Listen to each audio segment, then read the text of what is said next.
Hi, welcome back to my YouTube channel. ಇವತ್ತು ನಾನು ನಿಮ್ಮ ಜೊತೆ ಒಂದು ಸ್ವೀಟ್ ರೆಸಿಪಿನ ಶೇರ್ ಮಾಡ್ಲಿಕತ್ತೀನಿ. ಇದನ್ನು ನೀವು ಸೈಡ್ ಡಿಶ್ ಆಗಿ ಚಪಾತಿ, ಪೂರಿ, ಜಾಮ್ನ ಹೆಂಗೆ ಯೂಸ್ ಮಾಡ್ತೀರಲ್ಲ ಹಂಗೆ ಇದನ್ನು ವಿದೌಟ್ ಎನಿ ಪ್ರಿಸರ್ವೇಟಿವ್ಸ್ ಮನೆ ಒಳಗೆ ಕೇವಲ 2-3 ಐಟಮ್ಸ್ನ ಯೂಸ್ ಮಾಡಿಕೊಂಡು ಇದನ್ನು ಮಾಡ್ಕೋಬಹುದು. ಹಾಗಿದ್ರೆ ಬರ್ರಿ ಈ ಒಂದು ಸ್ವೀಟ್ ರೆಸಿಪಿನ ಹೆಂಗೆ ಮಾಡ್ಕೋಬೇಕು ಅಂಥೇಳಿ ನೋಡ್ಕೊಂಬರೋಣ. ಫಸ್ಟಿಗೆ ಒಂದು ಪಾತ್ರೆನ ಇಟ್ಕೊಂಡು ಅದರೊಳಗೆ 1 ಗ್ಲಾಸ್ ಆಗುವಷ್ಟು ನೀರನ್ನು ಹಾಕ್ಕೋಬೇಕು. ನಾನಿಲ್ಲಿ ಬಹಳ ಕಡಿಮೆ ಪ್ರಮಾಣದೊಳಗೆ ನಿಮಗೆ ಮಾಡಿ ತೋರಿಸ್ಲಿಕತ್ತೀನಿ. ನೀವು ಒಂದು ಸತಿ ಇಷ್ಟೇ ಪ್ರಮಾಣದೊಳಗೆ ಹಾಕ್ಕೊಂಡು ಟೇಸ್ಟ್ ಮಾಡಿರಿ. ನಿಮಗೆ ಚಲೋ ಅನ್ನಿಸ್ತು ಅಂತಂದರೆ ಜಾಸ್ತಿ ಪ್ರಮಾಣದೊಳಗೆ ಮಾಡ್ಕೊಂಡು ಇಟ್ಕೋಬೋದು. ಆಮೇಲೆ ಆ ನೀರಿಗೆ ಅರ್ಧ ಕಪ್ ಆಗುವಷ್ಟು ಸಕ್ಕರೆಯನ್ನು ಆ್ಯಡ್ ಮಾಡ್ಕೊಂಡೀನಿ.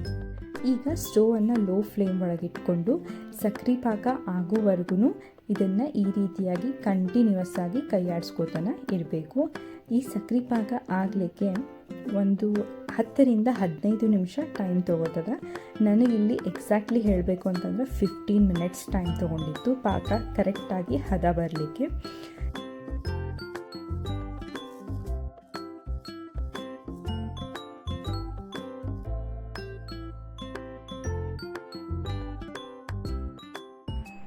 ನೋಡ್ರಿ, ಈಗ ವೈಟ್ ಬಬಲ್ಸ್ ಬರ್ಲಿಗತ್ತವ.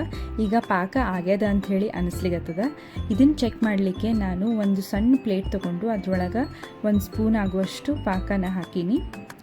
ಈಗ ಇದ್ರದ್ದು ಕನ್ಸಿಸ್ಟೆನ್ಸಿ ನೋಡ್ರಿ, ಸ್ವಲ್ಪ ಥಿಕ್ಕಾಗಿ ಫ್ಲೋ ಆಗ್ತಿರ್ತದೆ. ಬಹಳ ಗಟ್ಟಿನೂ ಈ ಪಾಕ ಆಗಬಾರ್ದು.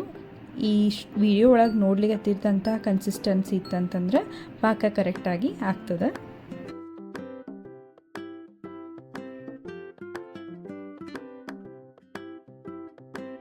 ಆಮೇಲೆ ಇದಕ್ಕೆ ಒಂದು ಸ್ವಲ್ಪ ಏಲಕ್ಕಿ ಪುಡಿ, ಒಂದು ಸ್ವಲ್ಪ ನಿಂಬೆ ಹಣ್ಣಿನ ರಸ ಹಾಕ್ಕೊಂಡು ತಣ್ಣಗಾಗಲಿಕ್ಕೆ ಬಿಡ್ರಿ.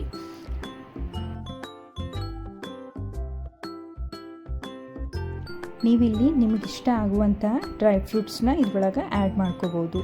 ಇಲ್ಲ ಅಂದ್ರೆ ಫ್ಲೇವರ್ಗೆ ಸ್ಯಾಫ್ರಾನ್ ಯೂಸ್ ಮಾಡ್ಕೋಬೋದು.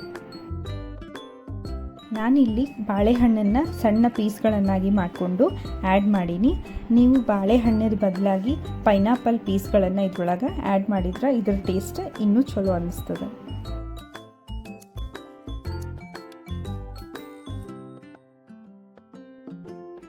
ಇದನ್ನು ಏರ್ಟೈಟ್ ಕಂಟೈನರ್ ಒಳಗೆ ಸ್ಟೋರ್ ಮಾಡಿದ್ರಿ ಅಂತಂದ್ರೆ 4 to 5 ಡೇಸ್ವರೆಗೂ ನೀವು ಇದನ್ನು ಯೂಸ್ ಮಾಡ್ಬೋದು. ಈ ಒಂದು ಸಿಂಪಲ್ ಆಗಿರುವ ಸ್ವೀಟ್ ರೆಸಿಪಿ ನಿಮ್ಮೆಲ್ಲರಿಗೂ ಇಷ್ಟ ಆಯಿತು ಅಂತ ಅಂದ್ಕೊಂಡೀನಿ. ಮತ್ತು ಇನ್ನೊಂದು ರೆಸಿಪಿ ಜೊತೆ ಸಿಗೋಣ. ಅಲ್ಲಿವರೆಗೂ ಬಾಯ್.